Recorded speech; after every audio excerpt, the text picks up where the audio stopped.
반이었던 것 같아요. 그리고 사촌 오빠랑 저도 방에서 놀고 있었거든요. 근데 오빠가 갑자기 그 옷 속에 폰을 넣어서 이랑 손을 만졌어요. 근데 그 후로도 약간 비슷한 그런 일이 더 있었고요. 이게 시간이 많이 흘렀는데 제가 잊으려고 했는데도 도저히 좀 잊혀지지가 않고 너무 힘들어서 지금이라도 좀 고소를 하고 싶은데 가능할까요? 지금 혹시 올해 몇 살이야? 올해 29살. 너가 미성년일 때 당한 성범죄라 이 사건 공소시효는 너가 성년에 달한 그 시점부터 진행이 돼. 그리고 이 사건의 공소시효는 10년이라서 다행스럽게도 지금도 고소는 할 수 있어.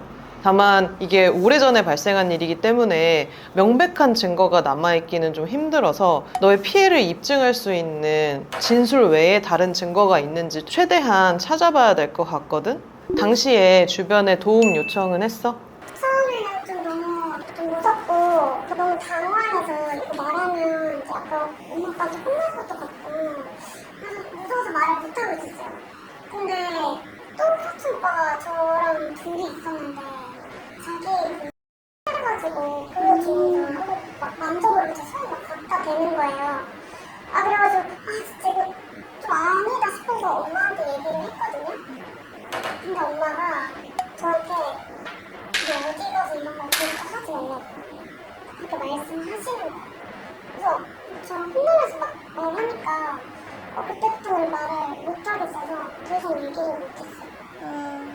맞아. 친족 간에 일어난 범죄 경우에는 내 편이라고 믿었던 가족이 내가 이 일을 얘기했을 때 오히려 어디 나가서 이거 알리면 집안 망신이다 이러면서 사건을 은폐하려는 경우가 굉장히 많아. 그래서 어렵사리 내 피해를 도와달라라고 이야기를 했는데 그때 한번 주눅들게 되면 앞으로 더 사건화하기는 어려워지는 거지. 그래서 더 이상 뭐 말도 못하고 제가 좀 어렸으니까 경찰에 신고할 수도 없고 그냥 그러다가 시간이 흘렀는데 최대한 오빠랑 안 마주치려고 난 그랬던 것 같아요. 근데 이제 얼마 전에 오빠 결혼을 한다고 하더라고요. 결혼도 하고 뭐 오빠 너무 잘 살고 있는 모습을 보니까 저는 아직도 생각하면 너무 힘든데 잘 살고 있는 모습이 너무 화가 나고 힘이 더 들더라고요. 그래. 많은 친족간 성범죄 피해자들이 너와 비슷한 계기로 성범죄를 고소해야겠다라는 마음을 먹게 돼. 나는 이렇게 10여 년이 가까운 시간 동안 이렇게 힘들게 살고 어디 가서 말도 못하고 있는데 저 새끼는 너무 잘 사는 거야. 그런 사건을 계기로 용기를 내는 거지. 혹시 엄마한테 말했던 거 말고 그 사건에 대해서 주변에 알린 그런 기록들은 없을까? 제가 그때 좀 힘들 때마다 그 페이스북에 이제 남은 고기 해가지고 저 볼 수 있게 써놓은 글들이 있거든요. 그때 아마 찾아보면 적힌 것도 있는 것 같아요. 그 피해 당시마다 적어놨다는 거지. 정말 잘했고 그 시간상으로 기록되어 있는 기록들은 너의 진술을 뒷받침해 줄 수 있는 굉장한 유력한 증거가 될 거야. 페이스북 같은 경우에는 그 당시에 시간이 기록되게 돼 있으니 네가 피해를 입었을 당시에 기록을 했다라는 것도 드러날 수 있을 거고 그 당시에 어떤 감정이었는지 어떤 피해를 입었는지 페이스북 글을 통해서 네 진술을 뒷받침할 수 있을 것 같아. 내 진술과 내가 그 당시 시기마다 적어놨던 기록들이 있다라고 한다면 내 진술의 신빙성이 훨씬 올라가게 되는 거지. 그마저도 없이 고소를 진행을 하시는 경우도 많아. 그러면 이제 친족간 성범죄?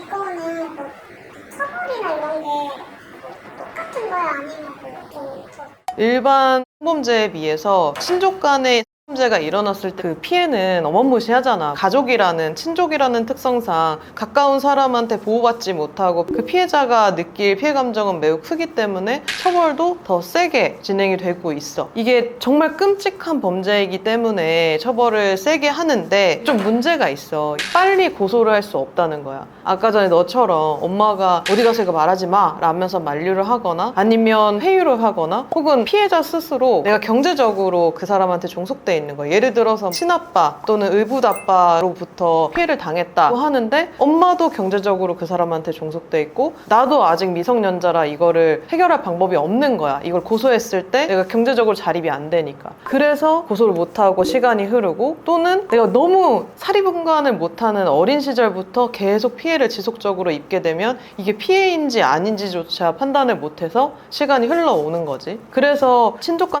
범죄의 특징이 공소시효가 지난 다음에 내가 이거를 꼭 처벌을 한번 해보고 싶은데 괜찮을까라고 상담을 주시는 경우가 많아. 그래서 나의 바람이라면 내가 어린 시절에 친족으로부터 피해를 입었다 라고 한다면 이거를 너무 고민하지 말고 빨리 밖으로 꺼내서 이거에 대한 해결 방안을 찾아보려고 노력했으면 좋겠어. 또 한 가지 이제 사회적으로 조금 원하는 것은 친족간 범죄 피해자가 외부적으로 이걸 밝힐 수 있는 데까지 굉장히 많은 시간이 필요하다는 특성을 사회적으로도 잘 알고 있거든. 그럼 이 특성을 반영을 해서 친족간 범죄에 대해서는 공소시효를 늘리거나 아니면 아예 폐지하는 방향도 법 개정안에 반영을 할 수 있겠지. 나는 개인적으로 친족간 범죄에 있어서는 공소시효가 폐지되면 좋겠다고 생각을 해. 근데 친족간이면 이건 사촌간도 다 친족으로 해당되는 거예요? 그치. 일단은 친족간 범죄에서 말하는 친족은 그냥 정말 단순히 우리가 말하는 친척 관계에 있는 사람들 뿐만 아니라 친족, 인척, 실제로 혼인신고를 한 관계가 아니더라도 사실상의 관계가 이루어진 관계에 대해서도 친족이라고 보거든. 그래서 좀 더 넓게 보는 거야. 그 가족상에서 이루어진 범죄도 다 친족간 범죄에 포함돼서 가중처벌되게 돼 있어. 그러면 신고하고 싶으면 경찰서 바로 가서 신고해야 돼? 아니면 변호사님 찾아와서 도움을 구해야 돼? 어떻게 해요?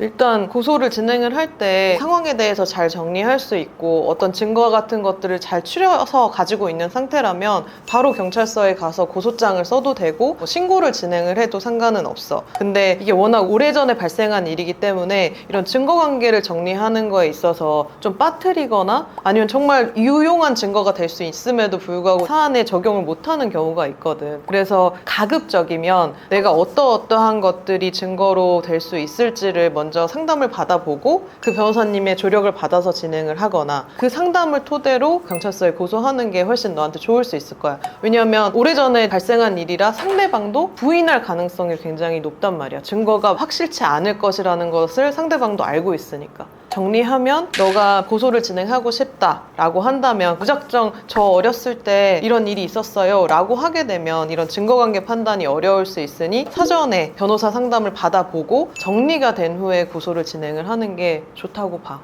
부디 너의 어떤 그런 마음이 회복되었으면 좋겠다.